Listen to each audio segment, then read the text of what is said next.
let's start in time. Just please don't forget to record. It's already recording. So for everybody, thanks. This is a recording, so the webinar will be published on YouTube afterwards. And okay, everything is fine. And so I want to welcome you today to a very interesting topic, in my opinion. It's Gen Z and EMS. It's a very important topic as this generation is a little bit different than the other generations many people are used to. But I think we will sort it out tonight, how different.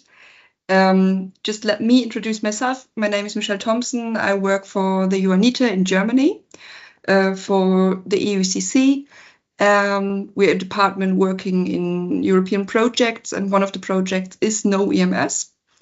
And I think I want to hand over to Chaim, who is telling you more about the project.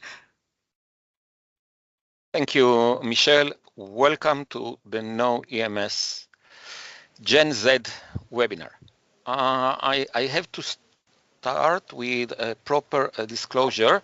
I'm the dinosaur in the room because I started my career in Magen David Adom in 1981. Yes, 1981, which is a year that no one of our speakers was not even born, not, I would say, not even planned. Most of their parents haven't met that year. So we are here because as dinosaurs in ambulance services, we speak a lot about this new generation that has joined and this and that. And what we realize is that, yes, we see a very different reality, a reality which was different for us, I have to say. But we don't want to talk about Generation Z today. We want to listen to Generation Z. This is our objective. And this is why we are here. So I will just very briefly tell you about the KnowEMS project. Michelle, can you just give me a signal that you see my screen? So KnowEMS is a project funded by the European Commission by the Knowledge Network of the European Civil Protection Mechanism. And it has a very interesting consortium with members from Portugal, the Center for Emergency Medicine, INEM, the Civil Protection and EMS of the city of Madrid, SAMUR, the colleagues from France who are both SAMU and the French Association of Disaster Medicine, Johanniter in Germany, both Johanniter International and Johanniter, the domestic ambulance service, the Ministry for Emergency Situations of Romania, who operates a SMURD, an ambulance service, and Magen David Adom, which is the Israeli public ambulance service provider, and the Red Cross of Israel. And we are all here together with one objective, and it is to share, to learn one from the other about how do we do ambulance operations, why are we doing them, and more important, to share lessons learned. We share many challenges. We have a lot of experiences. We don't share them in a proper manner. So you can see the list of topics from the bombings in Madrid to a mass burns incident in Romania and a huge medevac operation to all over Europe. Mass gatherings and EMS services, a small event in Portugal, 3 million people for a week that you have to provide services, conflict settings, the rescue challenge, the Olympics. And today we are taking a very different topic, excuse me, and it is the Generation Z. This is how you can join us to our network and be invited to our future activities.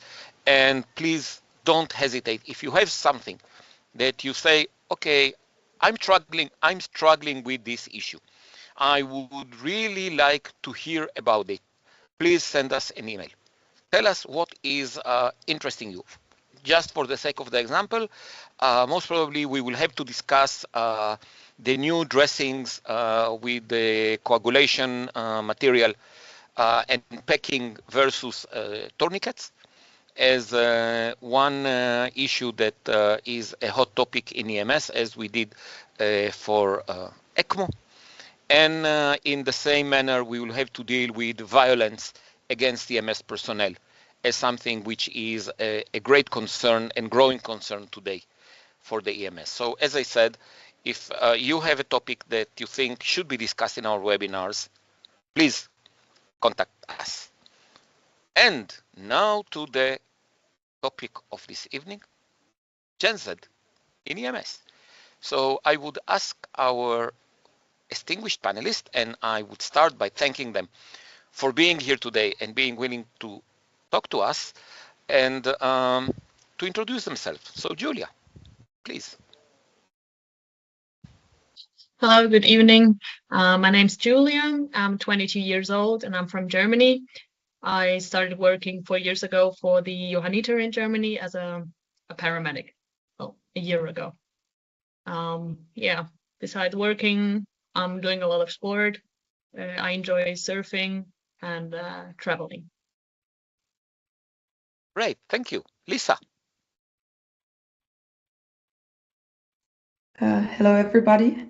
First of all, I would like to say I'm sorry about my voice. I'm a little bit sick, but I hope that you can still understand me just fine.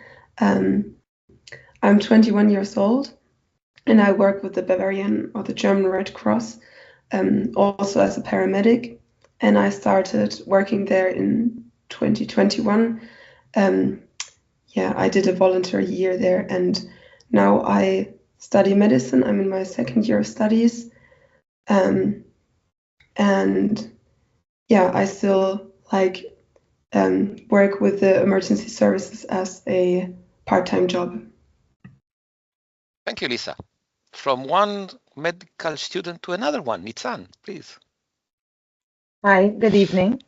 My name is Nitzan. I'm from Israel, and I'm a paramedic. I became a paramedic through the Army in 2019.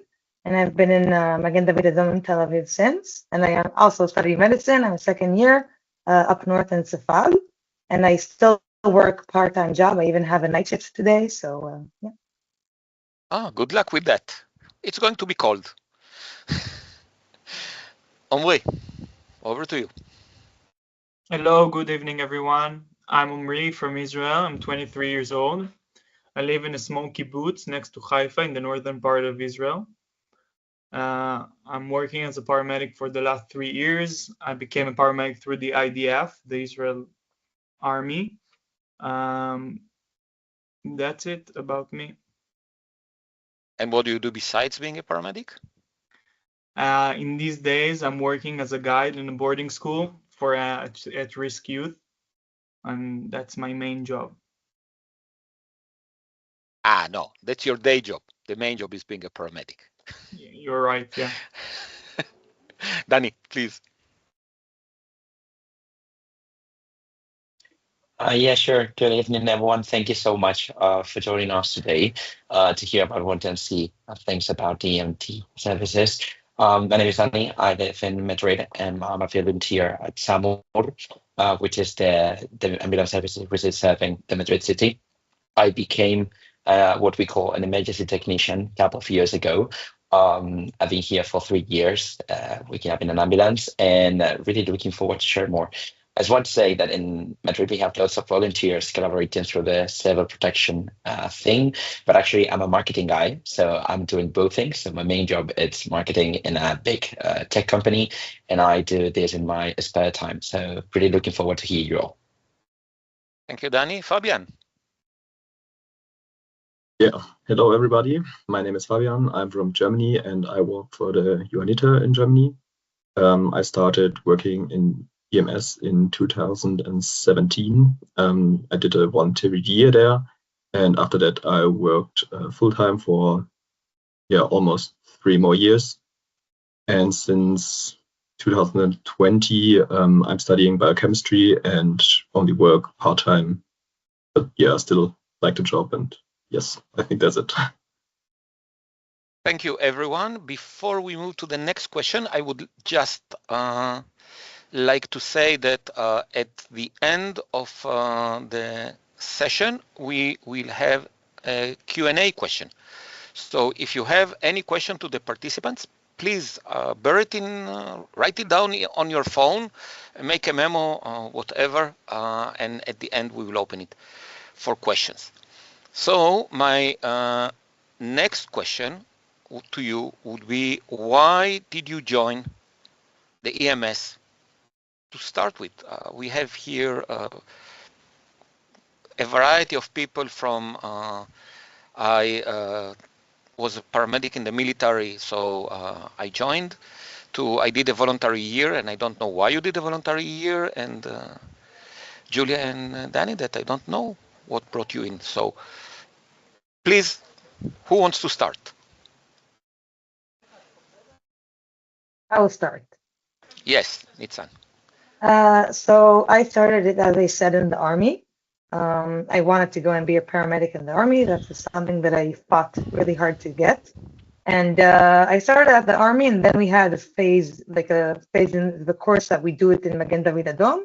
So I came to Tel Aviv because my parents live in Tel Aviv, and that's what I got to go to. And then while I was there, I really loved the people and the all day activities and what we did in the shifts. So I finished my course of paramedics in the Army, and even though I was still in the Army, I came to start working as a paramedic in Tel Aviv at the same time. So I was coming home from the Army, going to work, and like this. And then when I finished my Army, I did the full-time part job, and now I'm doing it half part. But for me, it's so fun. I really like the people, so it's really fun to be there with everyone and take care of patients, and I enjoy it so much. So, Nitzan, I will ask you a difficult question. The people or the adrenaline? If you have to divide 100% between the people and the adrenaline. I would even like to divide it to the patients, the people that I work with, and the adrenaline, because I think it goes like this maybe in the divisions. I think adrenaline is a big part. I'm really seeking adrenaline in person. So maybe it's like 40% adrenaline and 30 people patient. Okay, 30% like the patients. That's interesting. I love the patients, yeah. After so many years. Okay, who wants to be the next?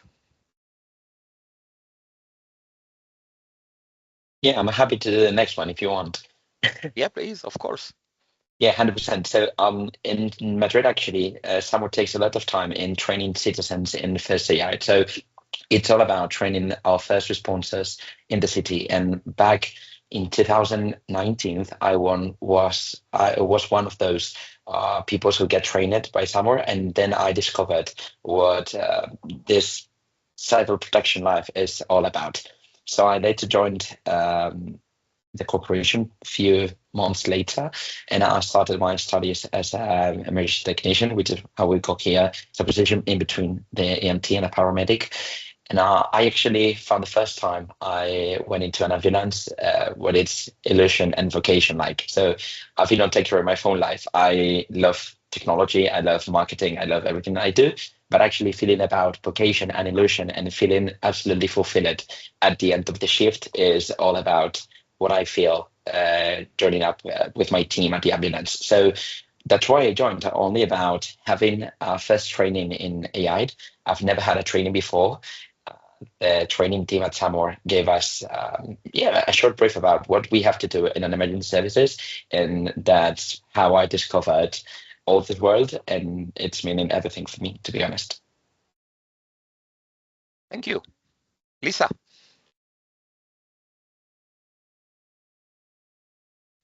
Yeah, I could be the next one. Oh. Sorry. Yeah, so I wanted to become a doctor for a very long time. It was a dream of mine since my childhood. And since you have to study for such a long time, I didn't want to start those studies blindly. And yeah, so I decided to apply to the Bavarian Red Cross to get some practical training. And I really liked my work there, and I got to work with the people in the community I grew up in. So that's another advantage. Fabian. Yes, so my father was also working as a paramedic at a Red Cross, and so I already had contacts, or contact points to the EMS system. And also a friend of mine did a voluntary year after he finished school, and he also really liked it. And yeah, when I finished school, I didn't really know what to do or if I want to study or not. And then it was the best option for me to also do a voluntary year. And yeah, I really liked the work and the people there, and therefore I stayed until today. So yeah, that's why I'm at EMS. Julia? Yeah, well, I also wanted to become an emergency doctor as a kid, but after high school, I enjoyed working a lot more than studying, to be honest. So I chose to become a paramedic instead of studying medicine. I really enjoy being with the colleagues. They're more like family. And often it doesn't even feel like working, but spending like time with friends while helping those in need in between. And you get to see all the moments between the beginning of life with the birth of a child and the end of life with someone's death. And I think that's a beautiful part, to be in all of those moments in between. Thank you. Omre? So for me, the beginning is like Nissan's in the military, in the army. Though for me, the thing that made me stay more than anything else is the adventure. In a shift, I feel like the ambulance is like, I call it a magical bus. I get inside the door and I really don't know where will I be in a second or 10 minutes. And it's crazy. I feel so honored to get inside so intimical moments in others' life. And I appreciate that a lot. Interesting. So, Omri, I will throw at you the next question as the first one. Sorry, Gabriele, I forgot you. So No please problem. introduce yourself and tell us about you and why you joined the EMS. Sure. Good evening, everybody. I'm Gabriele Cicchetta, 25 years old from Rome, Italy. And I started EMS when I was 18 years old, but I'm also a volunteer of the Italian Red Cross since I was 14 years old. We had a small accident in the family that involved one of my relatives, and I thought when I was 13, I would like to learn something about the emergency response and first aid. So I started looking for a training, a public training, and then I finished to become a volunteer of the Italian Red Cross. So I entered in the association when I was 14. Then I started doing social services, youth engagement services, and so on. When I grew up, I started the EMT training, and then I became a paramedic, a rescuer, as we call it in Italy. And I worked for the ambulance services for 3 years. And now I'm an employee of the Italian Red Cross, so my actual job is not strictly related with the ambulance. I'm in the operation management department, so something that is not really connected with the EMS, but it's something familiar. Thank you. So, Omri, back to you and to everyone, because I'll be back to you. The question is, how do you see your future in the EMS? And on top of that, what will make you stay? Not for a year, for 10 years now. I hoped you will not ask me the first because I don't like my answer, but I'll be honest. Please be honest. Please be honest. For me, as a young adult who looks in the future, 10 years or 20 years or for a whole career, actually, the first thing, not the first, but one of the main things I'm looking for is financial security. I want to ensure and to feel that I could provide a family in a decent place as I want to, and I don't feel I actually can in this profession in Israel. That's a no-go. I will jump in, Omri. I will just jump in. We have here Spain, Germany, Italy. They will nod in their heads and they would say nowhere. So it's not just in Israel that paramedics don't get a good salary. I live in my word. That's it, and that's a big deal. I think it's the biggest deal because if I look at it's a profession, I have a great passion for it, but I would rather volunteer in EMS service and have a day job that can compensate the amount of demands, not like in the ambulances. So I will follow up and ask you what kind of career are you thinking about? Actually, I'm in a crossroad between education and medicine, but I have time to decide. And then let's go for education, because if you medicine, we will see you volunteering when you are 50, maybe. Do you see yourself as a teacher volunteering for the EMS? Yeah, of course, I am. I think I have more passion for being volunteer than a worker in the EMS services now. Why? Because I think it reflects the feeling I feel in the ambulance. I don't feel like it's a job for me. Like Julia said, I feel like I'm having a great time with patients. I'm doing what I love to do.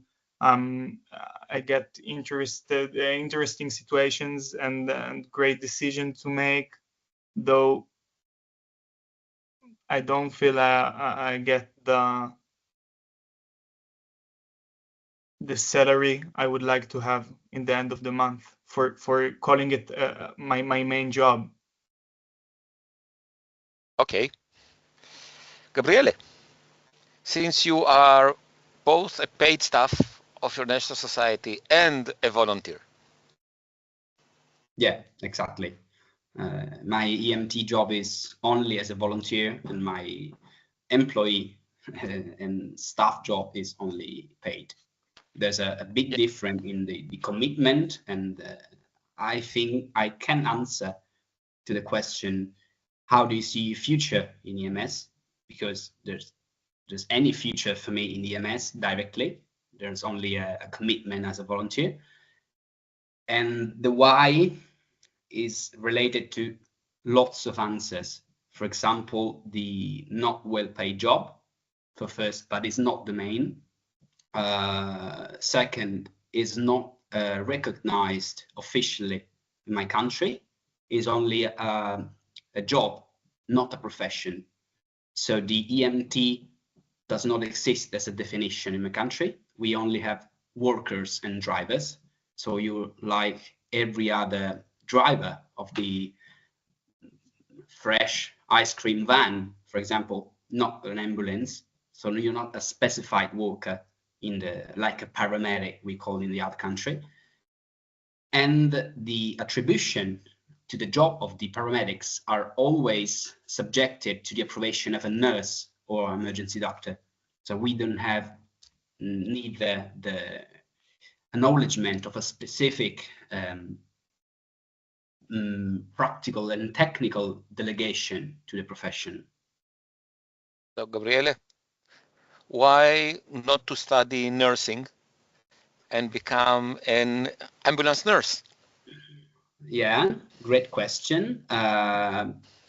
I don't know if I know the answer, but I always loved the logistics of the rescue, the emergency management. So I think the paramedic is a middle profession between the logistics and the doctor. You can become a doctor to be, or a nurse, for example, to be the profession who is in charge on the ambulances, or you can continue your career as per me, in a completely different branch that is also related with emergencies, but not with the ambulances. Thank you. Danny? Yeah, let me say I'm honestly surprised about what I'm hearing from other countries. Actually, in Spain and specifically in Madrid, you can plan a life future being a paramedic, if we call it that way. Because actually in Madrid we have at SAMUR both phases. We have volunteer people, but also employees from the major in the city, and that definitely allows you to create a life plan and have a good salary and conditions, even better than in a private company. And yeah, to have a stability to create your family and create your life plan. So that said, I'm actually a volunteer, and that's my decision now. But I'm honestly looking forward to start working at SAMUR in the near future.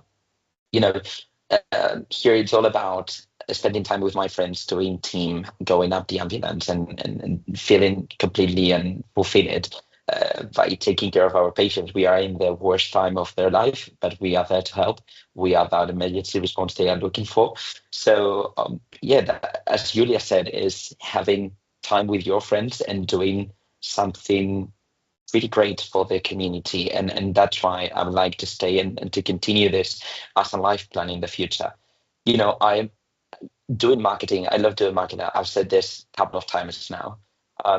But we are on top of many things, high-tech things, talking about business plans and talking about budget all the time. And I do think that the ambulance brings you back to the real life, the life on the streets of your city, and everything is happening around you. So yeah, I would say that my life plan for the future is this: to stay here, to stay at SAMUR, and probably as an employee. I will add just one more thing that probably we can comment later. But I do think that the GenZ people values more and more the personal time and values more and more to be, able to do something else than just working.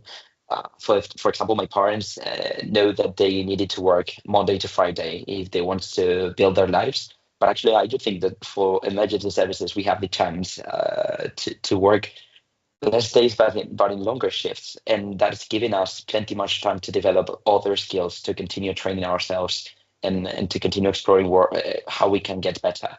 So that's also a thing. I would say it's pretty something we need to think about when talking about being a paramedic in this kind of public services. Thanks. Julia, your career plans. Well, yeah, right now I'm enjoying my job. I want to gain a lot more experience as a paramedic. Law is changing a lot right now, so the paramedics are able to do more and more on their own responsibility without a doctor, and I'm excited to see how it develops in the future. Maybe I could work in some projects abroad, like we did in Madrid. I really enjoyed that experience.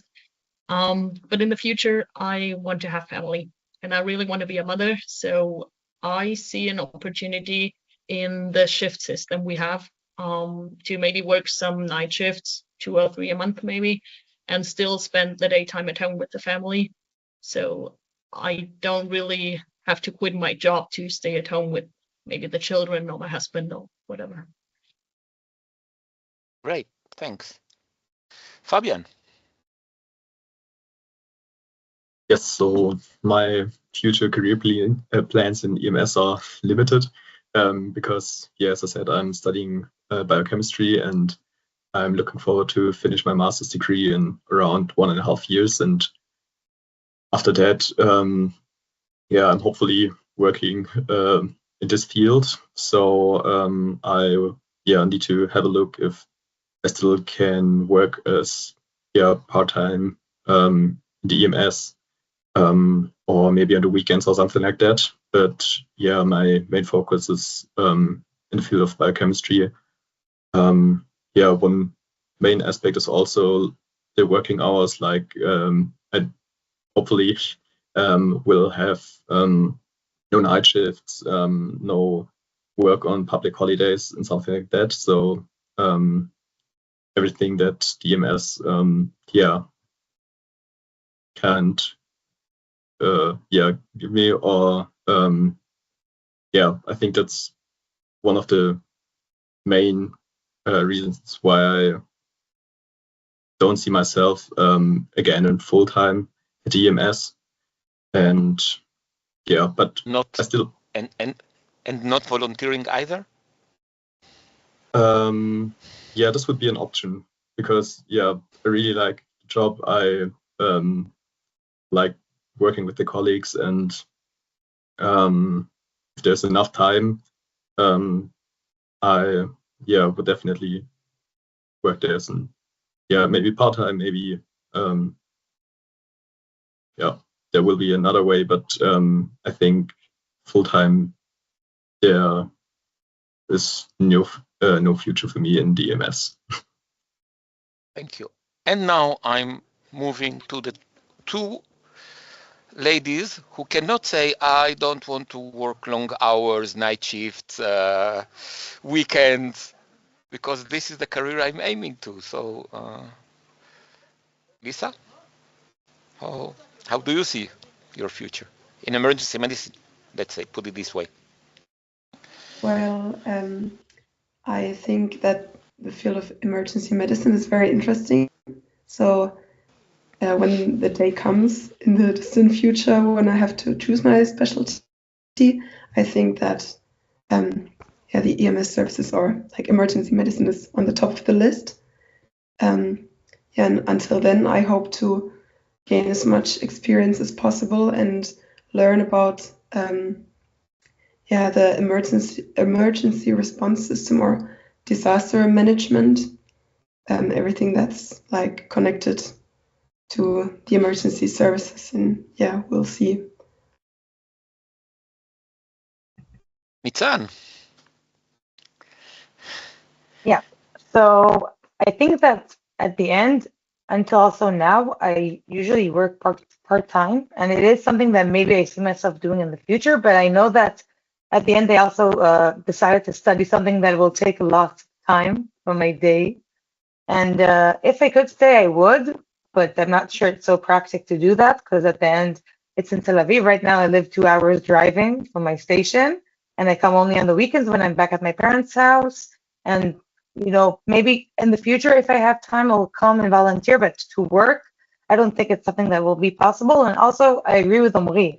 At the end, the money is not rewarding enough, and you get really exhausted. The shifts are really hard, and in Tel Aviv, we get called. I don't know how it is in the other EMSs, but we can get called so many times in a shift and just run from place to place and go to a fourth floor and bring someone down and then call the police and then go to the hospital and back and forth. And it is adrenaline, it's amazing, but to do that on the long term, it's really hard. So I'm not sure at a full-time job I'll do it, but maybe as a volunteer or a part-time job, I mean, I'll have to wait and see what's gonna be in the future. And in medicine, would you go for the more adrenaline side of medicine or the ophthalmology, dermatology? No, I'm gonna go on the adrenaline side for sure.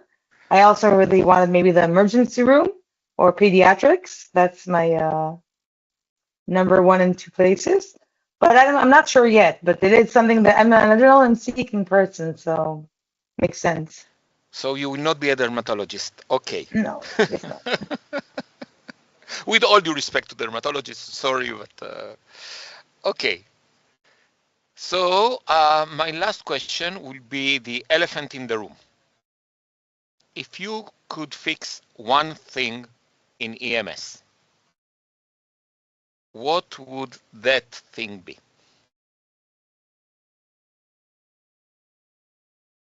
Who wants to start?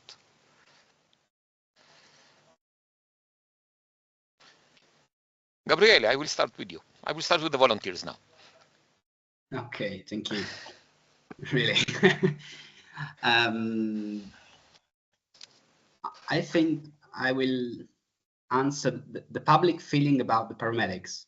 We are not heroes when it's simple to say, when we save lives, when we are on emergency, really on the feeling of the people. We are not heroes, we are worker, but we are also worker when the things are going worse. So in my country, there's no a medium level, because, oh, you're a hero during the COVID, during all the great emergencies, you are garbage. You're garbage when you have to get paid, when you have to get recognized by the with a contract, with a working condition, civilized, not the double the working hours, not working on the streets like the public workings. So you have to get some rights. So we would like to have a medium level to be on.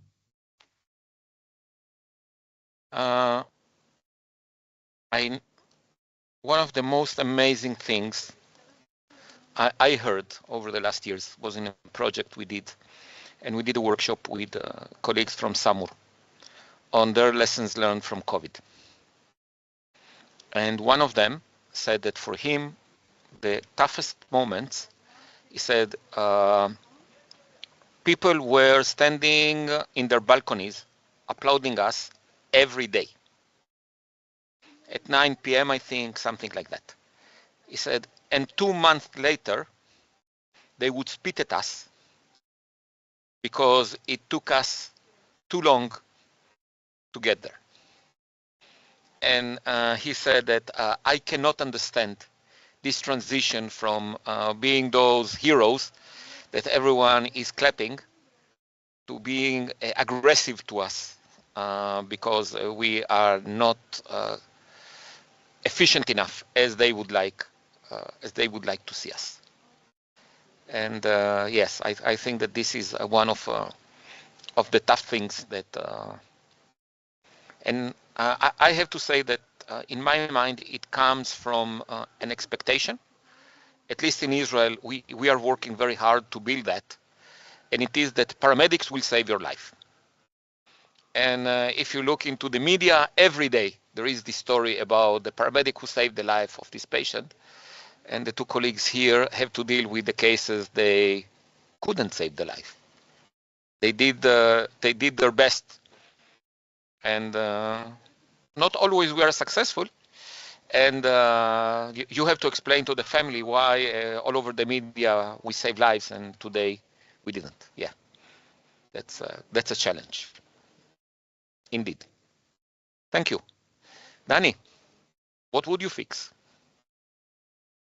Yeah, I would say that the worst part of being a public services is how much time it takes changes to be reflected in the work and in the day-to-day balance and how we do things and how we solve stuff. So that said, I would say that we need to get GenZ people involved in taking decisions. I'm absolutely sure that we have a lot to learn about those dinosaurs you were talking about at the beginning of this session. But I also think that we need to get more involved as we are the next generation taking the leap into this kind of public services. So yeah, I would say that we need to speed things up and we need to start thinking about how processes can be changed and how those can be more efficient. And yeah, everyone give says, me an example. You want an example? Yeah. Well, of a process you say it's we need to change that. Okay, so for example, everyone says that GenZ people wants to work less, and they are right, but we don't want to do things by leaving things undone, but being more efficient when doing that. So, for example, when we are talking about in our, we call them preventivos, and it's like the public parties and things that happen in the city that we do cover in case something happened. We usually do an Excel sheet when we covered every patient we've attend during that time, and we can just do that by using the program we use in the in the coordination center. So we just need to do dispatching with the app we use at the coordination center, and we don't need an Excel sheet for that. But we are doing both at the same time. So we need to get involved this kind of thinking into our day-to-day to be a bit more efficient and yeah, and to speed up processes. I think this is more about being a public service itself, that, for example, in the private business doesn't happen. Okay, thank you. Julia. Yeah, well, I agree with all the points said before, especially the salary point.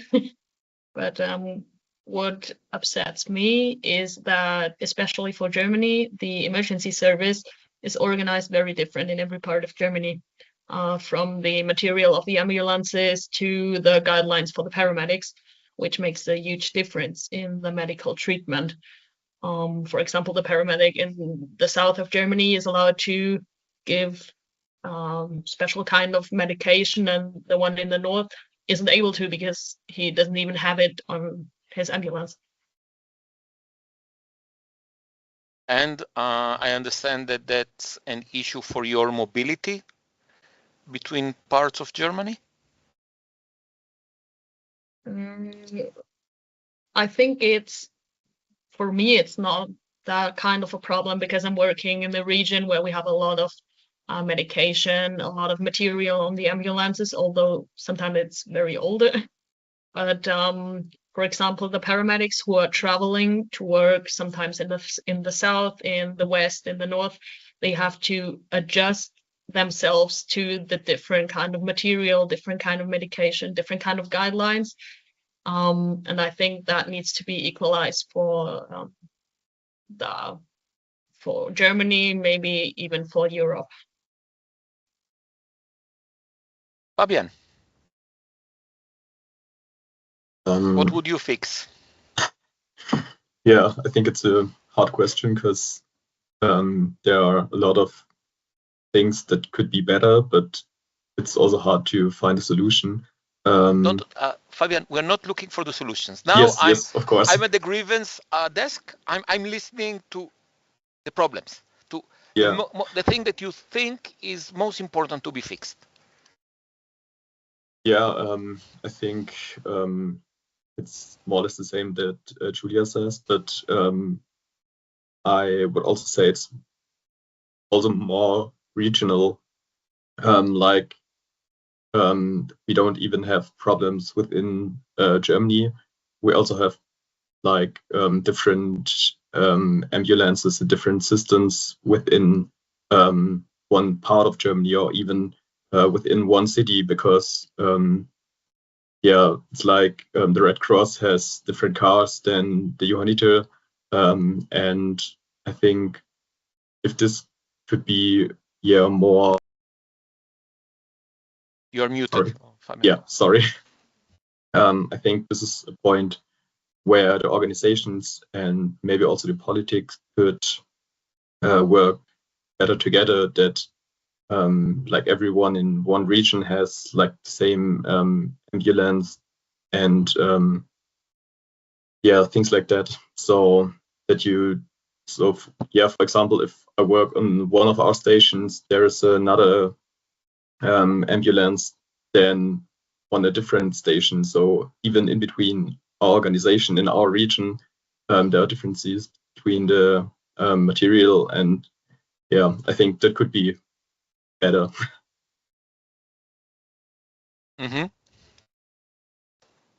Lisa. I also think that the points that were made in this discussion are very accurate, so I would agree to all of them. Another thing that I realized, I also talked to some of my friends who also don't work full-time with the rescue services anymore, and we all agreed that the field is very fast-paced, so there are very many technical changes happening around us. We have newer EKGs or new cars that we have to adjust to, and for the people that work full-time, there are these kinds of advanced trainings that are being organized. So I guess maybe it's different somewhere else, but we agreed that it would be nice if there were these kind of advanced trainings also for the people who don't work full-time as a paramedic, so that you can kind of like stay in touch with the state that the job, like, or that you have the abilities that you need to have for like doing your job well. Thank you. Now, my MDA colleagues, Nitzan, Omri, who wants to be first? I'll be first. Okay. I think that, as I said earlier, I really think about being a pediatric doctor. And I've noticed that in the ambulances, we have really a big amount of missing equipment or really old equipment for kids. I think that it's a really big problem because we do, maybe the statistics is towards adults, but still I think that we come a lot of times to treat kids. And I think that we don't have enough equipment or enough good quality of equipment to take care of them in the best way we can. And of course, I'm not saying that the equipment is everything and we want to use our skills, but I think that if we had more, let's say, good quality and more equipment that is good to take care of, specifically for kids, it would really set the bar higher, and it's important. Nitzan, I will use my privilege as an Israeli talking to an Israeli. You are not answering the question. It's like I will complain that the ambulances are too short and I cannot stand in the old ambulances, now not the Mercedes, but the BMW, the Chevrolets, they're too short, I cannot stand there. What's the thing that is bothering you most in the EMS? And I'm sure it's not pediatric equipment, sorry. No, it is a topic that actually doesn't really bother me, but it's close to your heart, yes, but it's not the burning issue. No, but about the system in the EMS, I think it's maybe sometimes we have the moked, it's like the people that take the calls and then they call us to go to, the dispatch.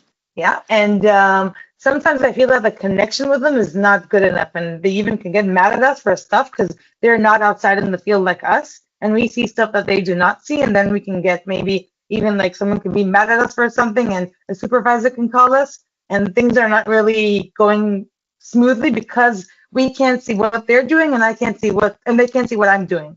So I think it's a really big problem, and sometimes it can even cause a lot of anger or stuff to go not in the right way because there's a misunderstanding on both sides.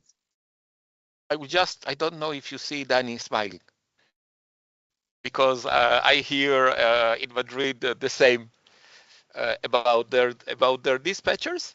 There are tons of issues, but yes, relationship between dispatchers and the crews on the field are an issue. Yeah, Omri, the one thing you would like to fix. So for me, the keyword will be acknowledgement, but I'm not talking about the patients, or maybe the patients will be nice, though. I'm talking about the system. I'm missing, I will call it a hug from the system. We're working a special, it's a special field of work. It's not like selling a falafel in the street of Tel Aviv. And I'm missing a manager or an apartment in the system that sees me as a human being working in an intense day job, asking me how do I feel in the job after a bad incident, or make it to normalize that we're not working in a normal day job. And I think it will make me feel, when the system will take the profession more seriously and looked it in the correct level as I do, I will feel more secure and more passionate going to job. So I will use my power as the moderator to ask you 2 additional questions as follow up. First, a very short one. A colleague in the London Ambulance Service, and the London Ambulance Service provides service to 10 million people. So basically like the whole Magen David Adom. he told me that when the shift is tough and the ambulances are going all the time out, he sends his supervisors with a thermos and a cup of tea. And he says, there is nothing we can do if our dispatch is overloaded with calls, and we will send them again and again and again. But we know that in such situations, they don't have the time to sit down for 10 minutes. So at least the supervisor will show up at the, they call it A&E, Emergency and Casualty Department, and says, and he will offer them a cup of tea, just to tell them that we care. And the question, and Omri, I will start with you, would that be meaningful for you? Of course, that's exactly what I'm talking about, Chaim. It's a great example. And it sounds like a fantasy for me as a worker in Israel. I think that's a small amount of attention can make a great difference, especially for our generation. We're so aware to this kind of communication and connection, and the feeling is that there is none of that here. Nitzan? Yes, so I really agree with Omri. I think we're a really emotional generation. We like emotional things, and we like to be appreciated emotionally. I think we really like a thing like that, a gesture like that can be amazing, because I feel that sometimes, even if I'll take it to the less good side, a lot of people that are in charge of us, they check us in things that seem so irrelevant, and like looking at the small things instead of just like acknowledging that we're human beings and it's okay, and like giving us this good pat of like everything is good, we're here with you. And I think that like a gesture like this is amazing. Like if this were to happen, I think it could make a huge difference. Be amazing. Fabian? Yes, I think it's really nice if someone cares about you.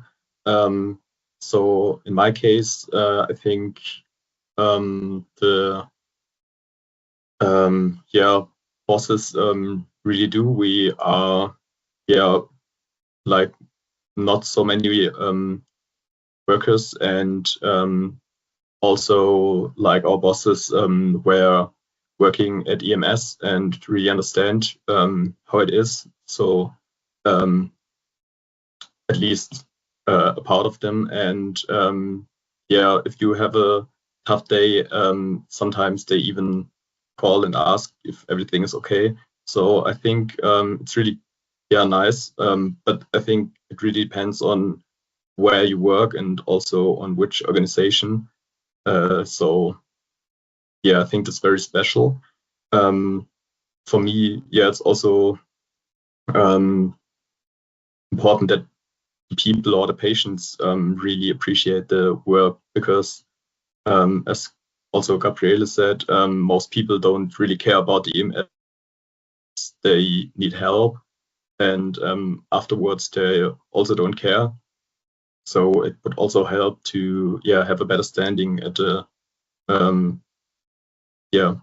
from the patients. Thank you. Lisa?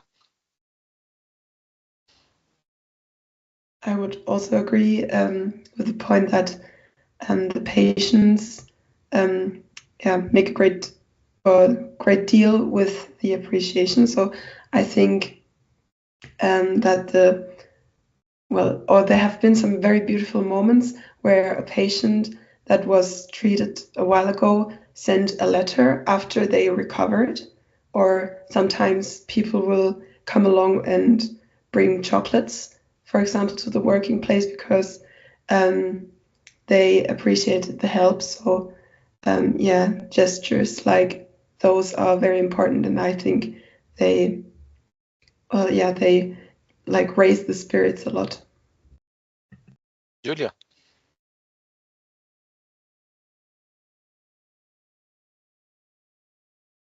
Julia? Sorry.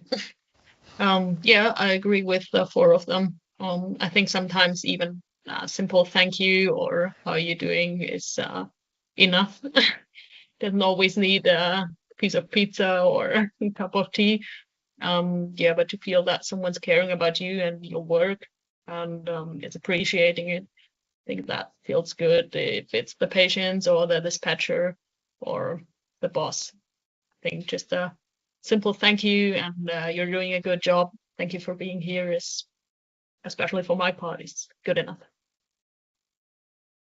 Gabriele. Yeah, I completely agree with the statement of my colleagues, and caring about the mental health and the stress of paramedics means also caring about the outcome of the service we provide, because the rescue we do across the country is not always related with the stretchers, with the wounds, with the rescue itself, but it's, for me, I think, mainly connected with the pain and the feeling management of the patients. So if we are not okay, if you're not aware of the limits and we are stressed, we are not feeling well as worker, we are not going to do a great job on our patient. Danny. Yeah, I would say I'm completely aligned with what Nissan said. Actually, I think we are a generation which is not afraid about saying that we do feel and we do have feelings and we are sentimental people. So that said, I would say we are always going from 0 to 100 constantly, and that we are living situations that nobody wants to experience anytime in their lives. So in my shits, I cry, I scream, I jump, I get excited, I get disappointed. That's happening all the time. I also remember my first like serious patient, the first one I was just looking for a hug at the end of the at the end of the detention. And when I finished, I hugged the first policeman I found out. So it's more about creating strong relationship with your team and the organization people you work with every day. And it's not only to achieve better results, but also to be aware, as Gabriel says, about mental health, and that we are suffering things that no one suffers every day, and we are in the worst moments of people's lives, and sometimes we are getting back into our backpack as well. So we need to care ourselves, and I do think that hack most of the times is more or less what you need. Julia, you want to say something? Yeah, if I'm allowed to jump in, I'd like to agree with that point. I think what's the difference to the generations before is that our generation isn't afraid to show those emotions that we're feeling. In those generations before, it was always like, oh, you're crying, you must be weak. Getting psychological help is a sign of weakness. And I think that's changing a lot in our generation. We're admitting that we're having a problem and we're getting the help. And I think that's something that's changing right now a lot, especially the psychological part of the EMS is changing a lot, especially well, in our region right now. They're forming groups of those kind of help for patients and for the EMS worker. I will take it to our discussion later, but I have one other question to you before we open it for Q&A. I heard two things, and I'm puzzled with it, because on one hand, I heard Danny saying changes are too slow. Changes must be faster. On the other hand, I heard Lisa, guys, you're changing all the time, and you are leaving us behind. And I know that because at management level, we are always struggling with how many changes can we really do. sometimes, and I know those discussions in our medical division, they say, okay, we are driving the paramedics crazy. We are changing their protocols every week. Every week there is a memo about, be advised, protocol number 33, line number 22 has changed. And the dose is 0.5 milligram between half a milligram to 1 milligram instead of 1 milligram to 1.5 milligram. And yes, and we are complaining when they don't do that. And the equipment is changing all the time. I was embarrassed a week ago because I'm a generation, I'm sure you heard about a device called LifeSpec 5. I'm the generation of the LifeSpec 5, and I had to do an ECG with a core pulse. And I was standing in front of the screen quite embarrassed, looking for the button to push to get the recording out.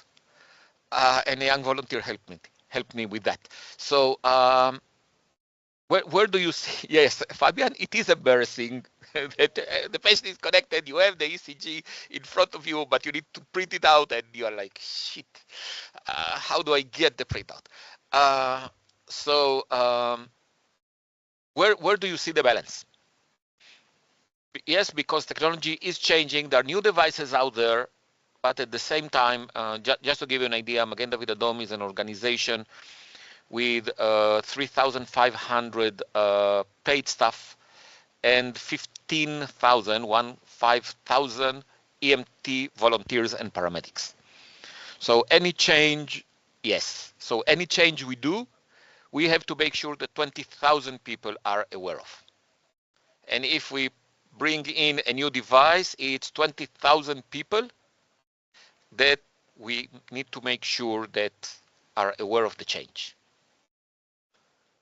So I will start with the Israelis because I know that we are sending them memos about changing protocols. Omri? So what would be the question between the pressure between the balance, changing? Stability and change. Stability and change. I think maybe we feel the changes are happening not in the right places. We want the things to change.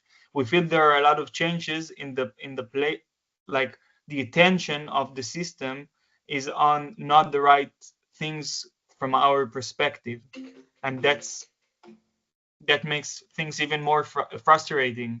So they have time to send us about the 0.5 milligram of atropine, but not giving me an address to talk when I need to, or calling me after the shift and asking me how was the resuscitation on the 2 years. It emphasized the lack of seeing us even more. So in your mind, we are too technical and maybe less human-centered. Yeah, though I think the professional changes of the protocols are very important. I appreciate that the protocols are changing, and there are people that responsible on making our protocols the best for the patients. Though it has to come with the parallel changes in the more hearted places of the work. Tan? I think that the changes, they are important because they do adjustments to things that change.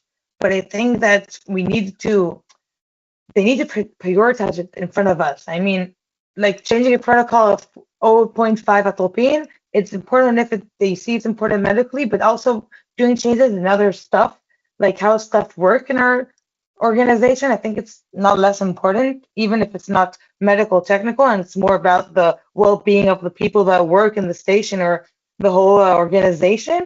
But I do think that the balance, it's not like a technical answer to how to balance it. It's more to be more like exactly what we talked about, that we're emotional people. So I think that whoever is in charge of the changes needs to look at the collective, to look at everyone, to even maybe open it to the people that work or volunteer to see what their opinion is about not medical changes, but the other changes. Let's say, I'll give an example. We had a worker staff meeting. We never got a memo for that. We just got like a text, come tomorrow. And I felt like it was so not nice because I wanted to come and say my voice and hear and make a change, but then I didn't get the chance to do it. So I think changes and like moving on and forward is really good, but it has to be in a way that everyone is involved and in a nice way. Julia, where do you see the balance between change and stability? Sometimes I have the feeling that it's the wrong people doing the changes, because often they're not the people working on the street.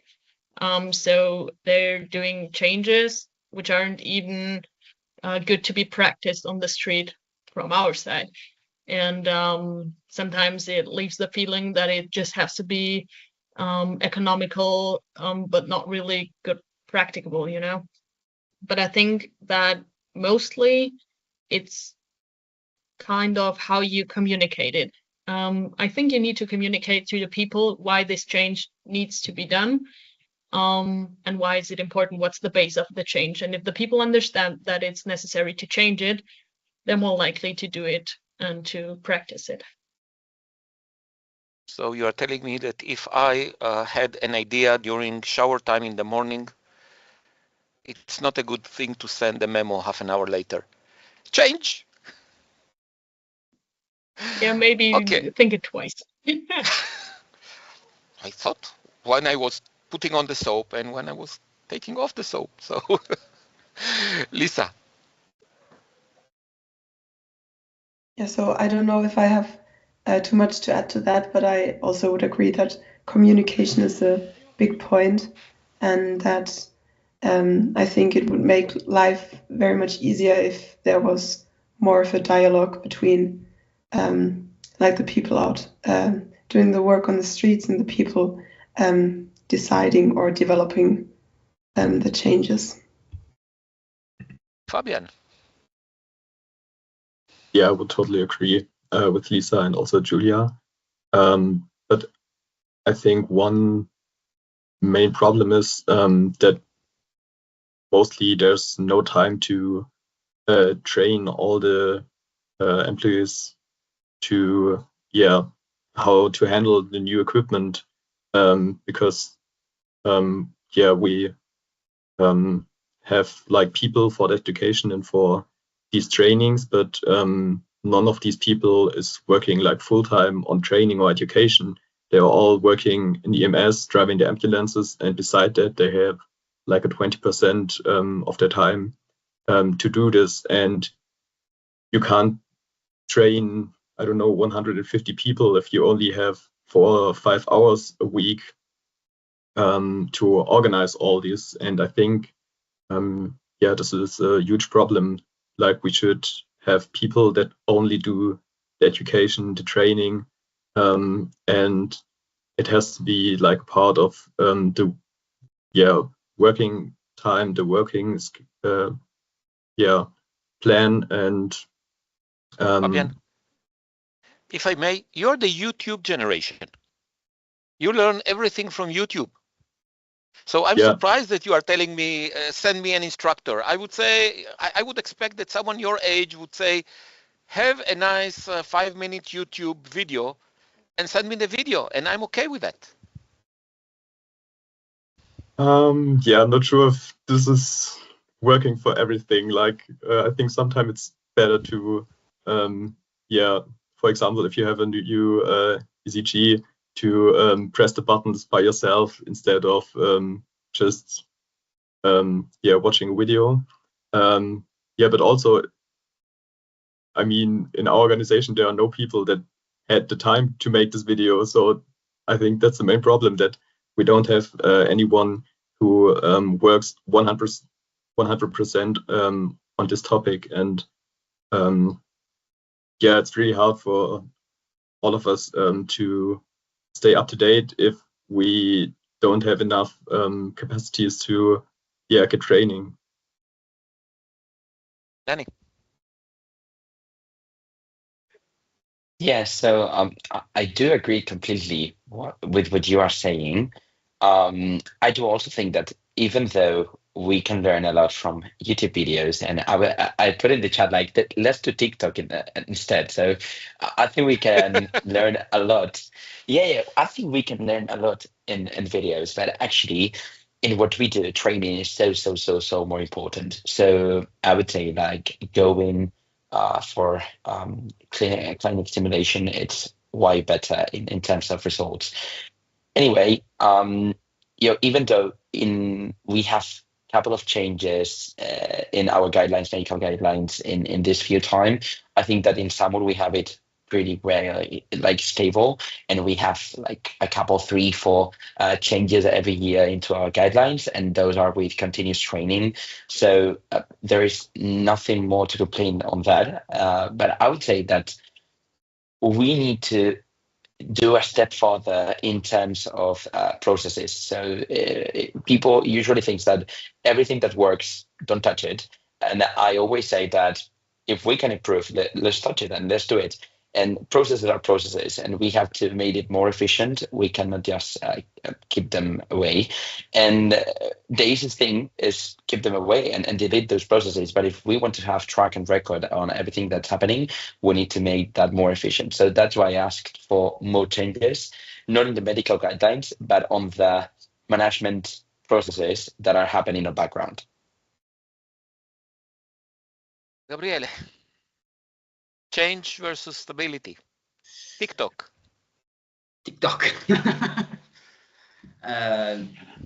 Maybe the focus is not change, but evolving.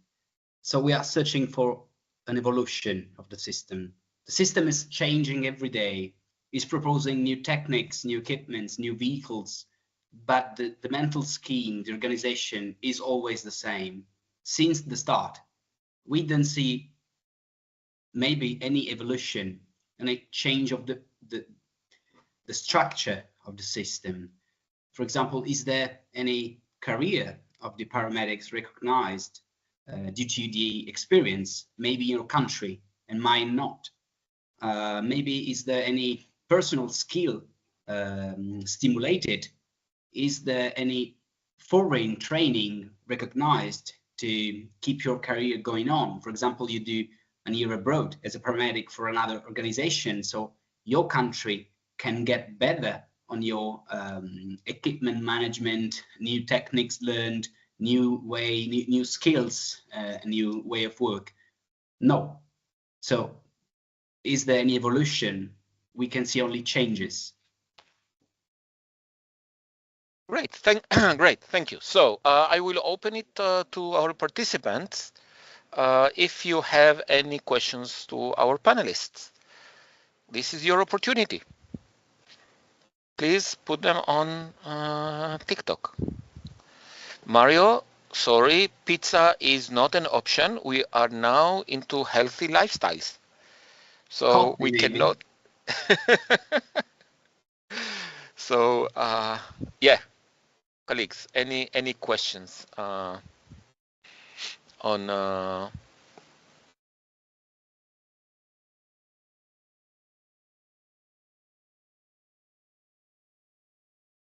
yes, David, please. Hello, can you hear me? Yes, we can hear you loud and clear. Hello. Well, thanks for this really very interesting session. I have learned a lot from all of you. And just my message. I'm 51 years old, but I'm still young. I'm still a volunteer of SAMUR Civil Protection, and I started my volunteer training like 27 years ago. I am still a volunteer with the same spirit. Don't lose the spirit. And I encourage you to join in every single activity that you want to do, because it is important not to keep you are very, very young, but don't go that your mind don't go to the adult mindset. It is important to be always open-minded open to every single opportunity of training, of work. You have to fail, of course, to learn a lot of things already, but keep on going, because you are our present and our future. Thank you very much. Thank you, David. Any other questions, comments from anyone in the crowd? Okay, so I will open the floor and I will start with you, Nitzan, for your final thoughts. Generally, If you would like to share.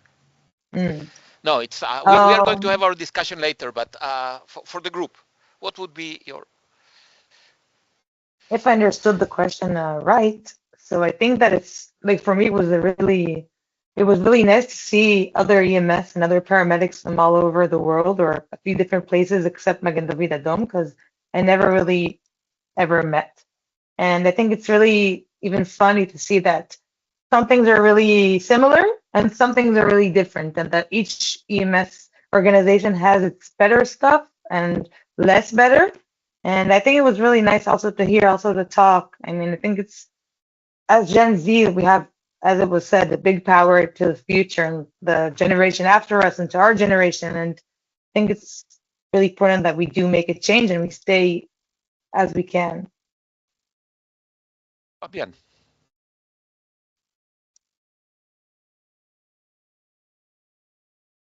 Sorry.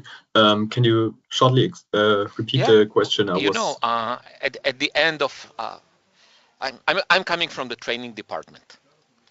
So at the end of every class you give, you have this slide, key messages. So, sorry, Daddy. Too many years with training. So I'm trying to frame now the key messages from this hour and 15 minutes that we have spent so far together. What would be your key message?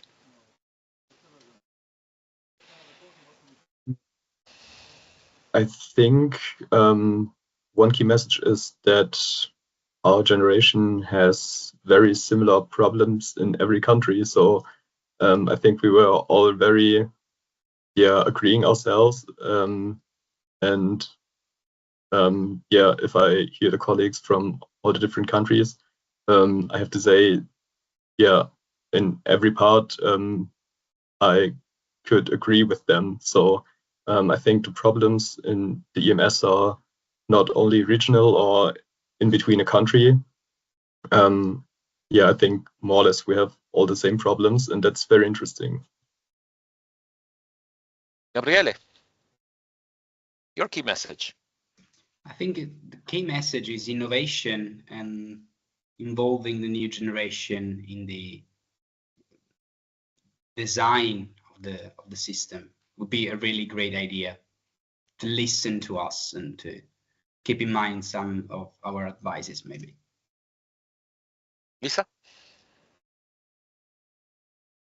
Yeah, well, I would also like to say thank you for the insights this conversation has given me. I think it's been very interesting, and what I think I will take away from this is that there are people all over the world who have this kind of passion or the interest in helping people, and I think that's the most important part, and about everything else we can keep on having these discussions and keep on evolving. Yeah. Danny. Yeah, so following what you'd said, thank you so much for bringing us into this conversation. I think it's pretty interesting, and to hear your experiences so far, it's super great. I jump into two conclusions, to be honest. The first one is that we value more and more the work and life balance. So we don't work just for necessity, but we do it also out of passion and to feel ourselves fulfilled. So we are looking into shifts that give us time to keep exploring new possibilities and keep training ourselves. But we are also looking forward for more stability and possibilities to create our life plan around these EMT or paramedic organizational services. That's the first one. And the second one is more than a conclusion, that something I want to shout out, which is we are the next generation. So you all have like two options. You can get us involved and hand over everything you have learned into this couple of years and get us involved in the changes that our organizations need to get better in the future. Or you can skip that opportunity and back when you are retired, we'll do whatever we want without knowing if that's the rest or not, and with missing all the lessons you've taken during the past time. So you now have the chance to hand over all that information and all that experiences to us. So don't miss that opportunity. Julia. Yeah, I totally agree. I really like the thought that we're able to change the things we don't like. And I think one thing's for sure, everybody that started in EMS is never going to leave the emergency service at all. So if you're staying at a full-time job or just a part-time job or voluntary, I think no one that started in EMS will leave it completely. Yeah, the addiction. That's another issue. Omri. I think more than addiction, Chaim, it's an identity thing. I really relate to what Julia said. And before a work or a volunteering place, it's an identical thing that we hold about ourselves. And that's gonna make us stay and relate the paramedic word for, I think, a lot of time. I think there's another option. I'm adding another option to what Danny said, that our generation can just live, and it will be a blank spot in the timeline of the EMS services around the world, and it's very frightening. So the question that is in the center of this dialogue is very interesting, and it's a crucial one that I didn't think about it in that point of view. And I want to shout out a thing about, I think, our generation, that we have a lot of options. And we have a great options, and we're not afraid to use them and to move and to try and to check. And that's not so good news for our organizations, because if we will not feel appreciated and we're not feel satisfied, we will not be there. So this is how we do. This is how we do it. Okay, with that, I would kindly ask our panelists to stay with us for the small group discussion, and I would ask kindly Michelle to close technically this very, very interesting webinar. I would like to thank all those who participated and attended, and our panelists, and please bear with us a few minutes and we'll be resuming shortly.